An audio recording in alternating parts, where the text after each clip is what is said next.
Hello everybody, I hope you are all well.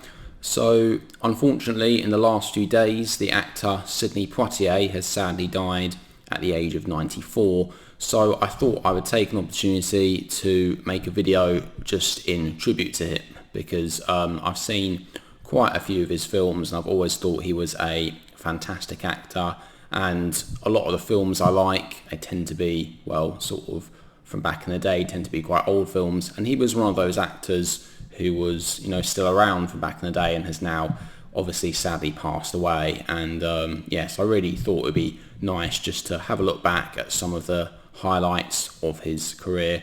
So in this video I'm just going to be talking about him, and I've done a bit more research on him recently since his passing, just to find out some things about him that I didn't actually already know.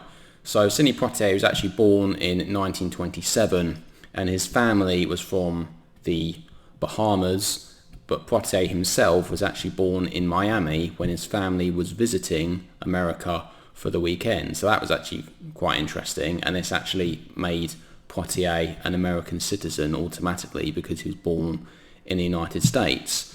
But Poitier himself, he actually grew up in the Bahamas, but he moved back to America when he was a teenager and then went on to become an actor. Now, his first film was called No Way Out, which came out in 1950. And this is a film that I haven't seen before. I don't know a great deal about it, but it's definitely on my list to watch.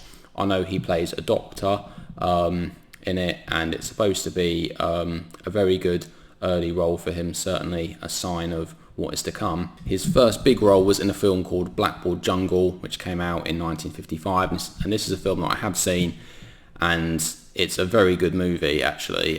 This film is set in a high school, and Glenn Ford is in it. He plays a teacher, and all the students there are very reckless and sort of rule-breaking kids. And Sidney Poitier in this film, he was actually 27 years old, but he's playing a teenager in this film, and he's sort of the leader of the gang of kids, really. Certainly one of the someone that a lot of the other kids looked up to, and Glenn Ford's character tries to sort of talk to him to get him to get the kids on his side a little bit more. So Poitier in this film is fantastic. He's a very interesting character.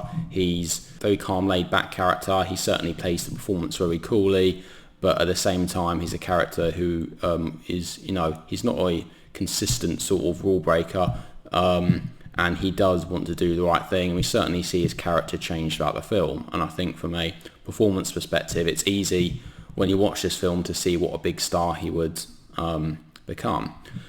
Now, there is another film that's called Porgy and Bess, which came out in 1959, and that was one of Poitier's best films as well. But unfortunately I haven't seen that, and that is meant to be a very difficult film to watch. It's often seen as a bit of a lost film, very difficult to get hold of. So if any of you have seen the film Porgy and Bess, then please let me know. We then go on to the 1960s, which was a fantastic decade for Sidney Poitier. Now, although Poitier wasn't the first black actor in Hollywood, he was probably the first black actor that got lead roles consistently, probably the first proper leading black actor in Hollywood. And actually, I forgot to mention, in 1958 he was in a film called The Defiant Ones, which was with Tony Curtis, and actually him and Tony Curtis, they're criminals who are chained to each other. When they escape, they don't like each other, but they have to work things out. And actually I have got it,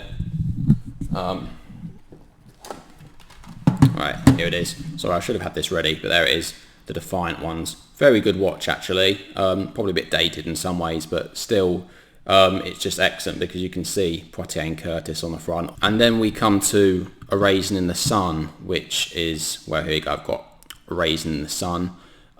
This is a drama based on the stage play. Not the most cinematic movie, but it is excellent from an acting perspective. It's about a black family who want to buy a house in a white neighborhood in Chicago, and they face some challenges there. And as well as Poitier, you've got Ruby Dee and Claudia McNeil and Lou Gossett Jr. Very good cast. And Poitier in this film, he had some really excellent lines of dialogue, particularly towards the end. don't really want to spoil it too much. But it's one of these films that doesn't really get mentioned quite as much when talking about Poitier's career, but really just an excellent movie, an excellent drama, and still a very good watch, still very watchable after all these years. And of course, I have to mention the film Lilies of the Field from 1963. This is the film that Poitier won the Oscar for Best Actor for. It was actually the first black actor to win the Oscar for Best Actor. Although it has to be said, Hattie McDaniel did win the Oscar for Best Supporting Actress for Gone with the Wind in 1939. But in terms of a leading role, yeah, Sidney Poitier, definitely one of those actors that paved the way for many actors after him.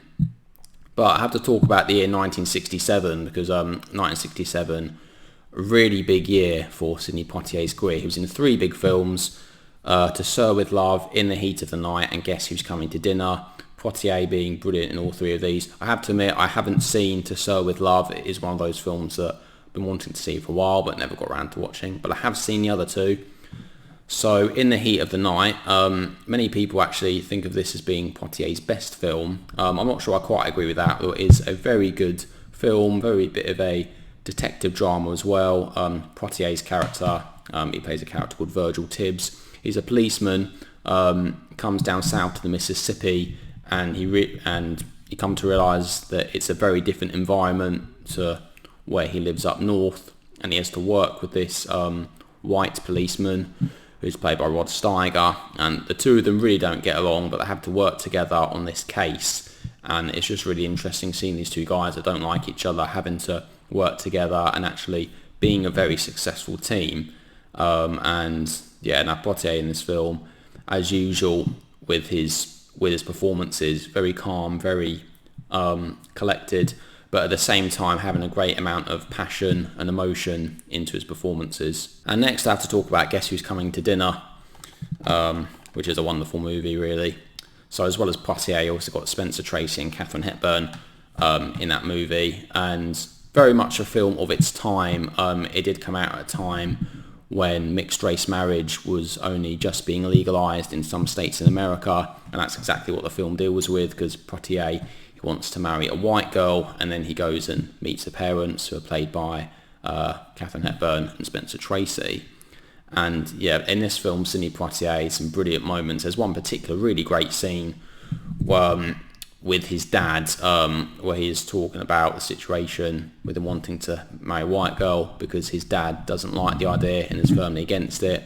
Poitier gives a very passionate speech.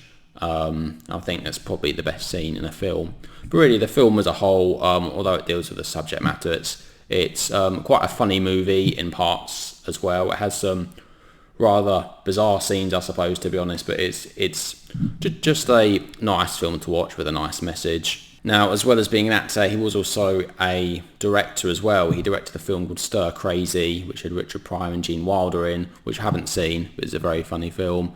And yeah, I think really when looking back at Sidney Poitier, in terms of his career, he will be remembered as an actor, very much a trailblazing actor, I suppose, paving the way for many other actors to come after him. And when looking at his career, looking at his performances, you can really see the impact that he has had on cinema. It's difficult to think of, these sorts of films without Sidney Poitier in them. They just would not be the same with his performance without him, bringing that touch to the movies, and as well as in real life, I've watched interviews with him. He comes across as very much a gentleman, very well spoken, very polite, and just an all-round likable human being. So there we go. I mean, I wish I could say more, to be honest. I'm not the biggest Sidney Poitier expert. I'm sure there are lots of other people out there who know lots more about him than me. But I thought I would take this opportunity just to talk about some of the films that I've seen from him, what I thought of him as an actor, and yeah, as you can tell, I think he's an excellent actor, and I still wished that there are still lots of his films that I haven't seen and that I will certainly be checking out in the future.